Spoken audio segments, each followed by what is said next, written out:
வணக்கம் மக்களே, வணக்கம். சற்று முன் கிடைத்திருக்கக்கூடிய ஒரு முக்கியமான தகவல் ஒன்றை தான் பார்க்க போகிறோம் மக்களே. சற்று முன் திமுகவிற்கு தலைவராகவும் தமிழகத்திற்கு முதல்வராகவும் வலம் வந்து கொண்டிருந்த முதல்வர் ஸ்டாலின் தற்போது கவலைக்கிடமாக அப்போலோ மருத்துவமனையில் நேற்றைய முன்தினம் இரவு 12 மணி அளவில் அப்போலோ மருத்துவமனையில் அனுமதிக்கப்பட்டிருந்தார். சற்று முன்பு அவர் திடீர் மரணித்திருப்பது பெரும் அதிர்ச்சிக்குள்ளாயிருக்கிறது மக்களே. திமுக ஆட்சியை கலையும் அளவிற்கு தற்போது சோகத்தை ஏற்படுத்தியிருக்கிறது. இதை பற்றின அப்டேட் தான் இந்த ஒரு காணொலியில் தெளிவாகவும் துல்லியமாகவும் பார்க்க போகிறோம் மக்களே. அது மட்டும் இல்லாமல் அவசரமாக ஆளுநர் அவர்கள் துணை முதல்வரை அறிவித்திருக்கிறார்கள், நியமித்திருக்கிறார்கள். யாரை துணை முதல்வராக நியமித்திருக்கிறார்கள் அப்படின்றத பற்றியும் இந்த ஒரு காணொலியில் தெளிவாகவும் துல்லியமாகவும் பார்க்கலாம். அதற்கு முன்பு நமது நியூஸ் சேனலுக்கு நீங்கள் புதிய பார்வையாளராக இருப்பதற்கு வாய்ப்புகள் நிறையவே இருக்கிறது. முடிஞ்ச அளவுக்கு மறக்காமல் நமது அரசியல் நியூஸ் சேனலை சப்ஸ்கிரைப் பண்ணி வச்சுக்கோங்க.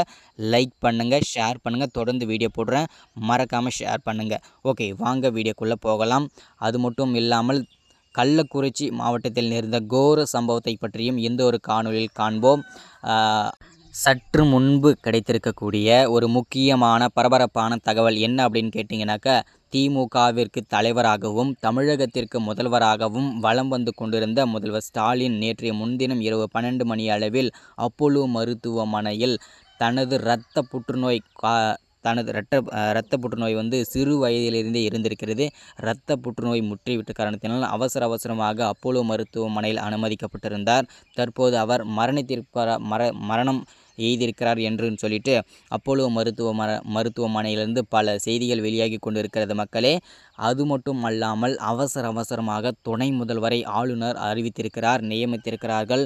யாரை அவசரமாக துணை முதல்வராக நியமித்திருக்கிறார்கள் அப்படின்னு பார்த்தீங்கன்னாக்கா வேறு யாரும் இல்லைங்க, அவருடைய மகன் அமைச்சர் உதயநிதியை தான் தற்போது அவசரமாக துணை முதல்வராக நியமித்திருக்கிறார்கள். பெரும் அதிர்ச்சிக்குள்ளாயிருக்கிறது மக்களே. இதில் எந்த விதமான மாற்று கருத்தும் கிடையாது. அது மட்டுமல்லாமல் கள்ளக்குறிச்சி மாவட்டத்தில் இருந்த கோர சம்பவத்தை பற்றி இந்த ஒரு காணொலி காண்போம். என்ன அப்படின்னு பார்த்தீங்கன்னா, 130க்கும் மேற்பட்ட விவசாய குடும்பத்தினர்கள் பார்த்தீங்கன்னாக்கா பரிதாபமாக உயிரிழந்திருக்கிறார்கள். இது பெரும் சோகத்தை அப்பகுதி மக்களிடையே ஏற்படுத்தியிருக்கிறது மக்களே. இதற்கான முழு காரணமும் திமுக தான் என்று பல ஊடகங்களிலும் பல மக்களிடையே எதிர்பார்க்கப்படுகிறது. அது மட்டும் இல்லாமல் சோகத்தை தெரிவிக்கப்படுகிறது மக்களே. இதுதான் அப்டேட். இந்த மாதிரி அரசியல் பற்றின அப்டேட் தொடர்ச்சியாக வேணும்னு நினச்சிங்கன்னா, தொடர்ச்சியாக அப்டேட் வேணும்னு நினச்சிங்கன்னா மறக்காமல் நமது நியூஸ் சேனலுக்கு சப்ஸ்கிரைப் பண்ணிடுங்க, லைக் பண்ணிவிடுங்க, ஷேர் பண்ணிவிடுங்க. தொடர்ந்து வீடியோ வரும், தொடர்ந்து டெய்லியும் அப்டேட் பண்ணுறேன். Thank you, welcome. அடுத்த வீடியோவில் தொடர்ச்சியாக பேசலாம். தேங்க்யூ.